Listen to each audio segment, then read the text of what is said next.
এই কি অবস্থা তোমাদের রোজা রমজানের দিনে? অনেক দিন পরে আজকে একটু বাইরে বের হতে হলো সকালবেলা একটু কাজের জন্য। ভাবলাম ক্যামেরাটা সাথে নিয়ে যাই, একটু ভিডিও করলাম আর কি। যেহেতু বসন্তকাল, আসলে বসন্তকালে এবার এরকম আগ্রহ নিয়ে কিছুই করা হয়নি। তার কারণ হচ্ছে শারীরিকভাবে একটু অসুস্থ ছিলাম, তারপরে হচ্ছে মন মানসিকতাও অতটা ভালো ছিল না। এরপরে হচ্ছে রমজান মাস, যাই হোক যেভাবে যাচ্ছে আল্লাহর কাছে শুকরিয়া। সর্বোপরি আমাদের অ্যাজ এ মুসলিম হিসেবে আল্লাহর কাছে শুকরিয়া তো জানাতেই হবে, আলহামদুলিল্লাহ।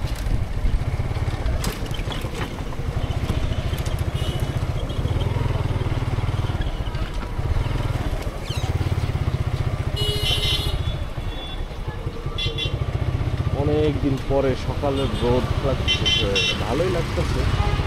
আবার এই যে ঢাকা শহরের জ্যাম, এই জ্যামের জন্য খারাপও লাগতেছে।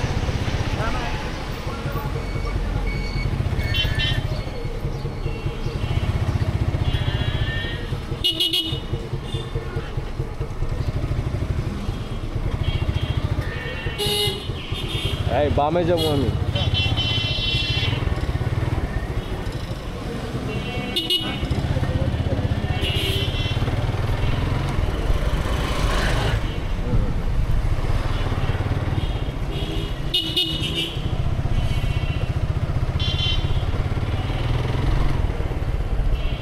এটা হচ্ছে উত্তরা 12 নম্বর সেক্টর, রোড নাম্বার 4। এই রোডে আগে ঢুকাই যেত না, মানে হচ্ছে এক পাশে আটকানো থাকতো, এখন খুলে দিছে, যার জন্য হচ্ছে এই বিকল্প রাস্তাটা অনেকেই ব্যবহার করে। যখন প্রথম খুলে দেওয়া হয় তখন হচ্ছে আমরাই ব্যবহার করতাম, বিশেষ করে যারা জানতো। আর এখন এই বিকল্প রোড সবাই ব্যবহার করে, মানে হচ্ছে মেইন যেটা রোড, ওই রোডে থেকে এই রোডে জ্যাম লাগে বেশি। বুঝে ব্যাপার।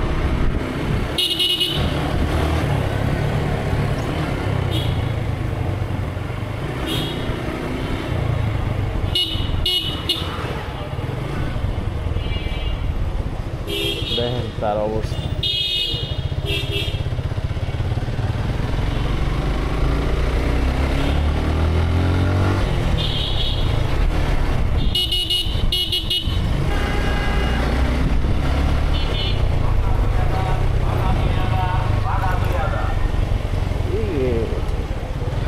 বড় ফুটপাত,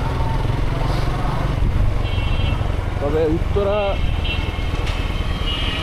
মোটামুটি ধানমন্ডির মতো গাছপালা আছে।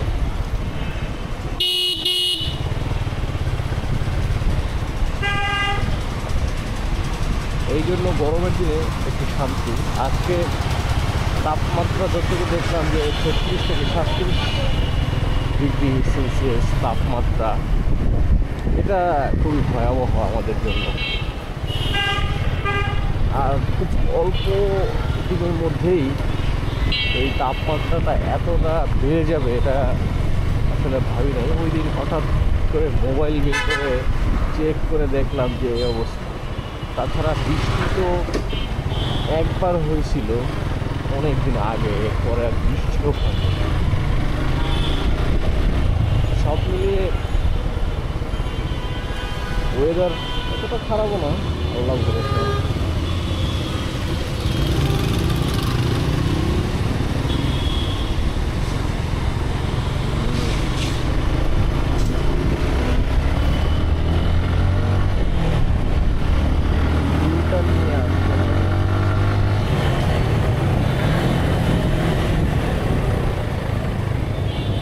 এটা হচ্ছে ইউটার্ন।